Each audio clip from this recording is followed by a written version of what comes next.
వరలక్ష్మి వ్రతానికి వాయనం అందుకోవడానికి మా అమ్మాయి వాళ్ళ ఇంటికి వెళ్ళానండి. వ్రతం అయ్యాక ఇలా ముత్తైదులకు వాయనం ఇస్తారండి. మన ఇష్టాన్ని బట్టి ఎంతమందికైనా వాయనం ఇవ్వచ్చు. ఫస్ట్ అయితే పాదాలకి పసుపు రాసి బొట్టు పెట్టి గంధం పెట్టి తాంబూలంలో శనగలు కూడా వేయాలండి కంపల్సరిగా. తాంబూలం ఇచ్చేటప్పుడు రవికల గుడ్డ గాజులు కూడా ఇస్తే మంచిది. వాయనం ఇచ్చేటప్పుడు ఇస్తున్నమ్మ వాయనం అంటే తీసుకున్న వాళ్ళు పుచ్చుకుంటున్నమ్మ వాయనం అని చెప్పాలి. ఈ వాయనం ఎవరికి ఇచ్చానమ్మా అంటే వరలక్ష్మీదేవికి ఇచ్చావమ్మా అని చెప్పాలి. స్త్రీలందరికీ కూడా వరలక్ష్మీదేవి వ్రతం అంటే చాలా ఇష్టం కదండి. అందరూ కూడా ఇంటి దగ్గర పూజలు చేసుకుని కొత్త చీరలు కట్టుకుని ఉంటారు.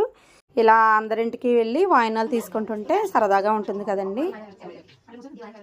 ఇలా మా చెల్లికి కూడా వాయనం ఇచ్చిన తర్వాత తను కూడా కూతుర్ని ఆశీర్వదించిన తర్వాత మా అమ్మాయి మా కోడలకు కూడా వాయనం ఇచ్చిందండి. మా అమ్మాయి వాళ్ళ ఇల్లు కూడా మా ఇంటికి చాలా దగ్గరలోనే ఉంటుందండి. ఇలా అందరికీ పూజ అయిన తర్వాత వాయనాలు ఇచ్చేసిన తర్వాత అమ్మవారి దగ్గర చీర పెట్టుకుంటాం కదండి. ఆ చీర కట్టుకుని అమ్మవారి గుడికి వెళ్ళి దర్శనం చేసుకుని వస్తామండి.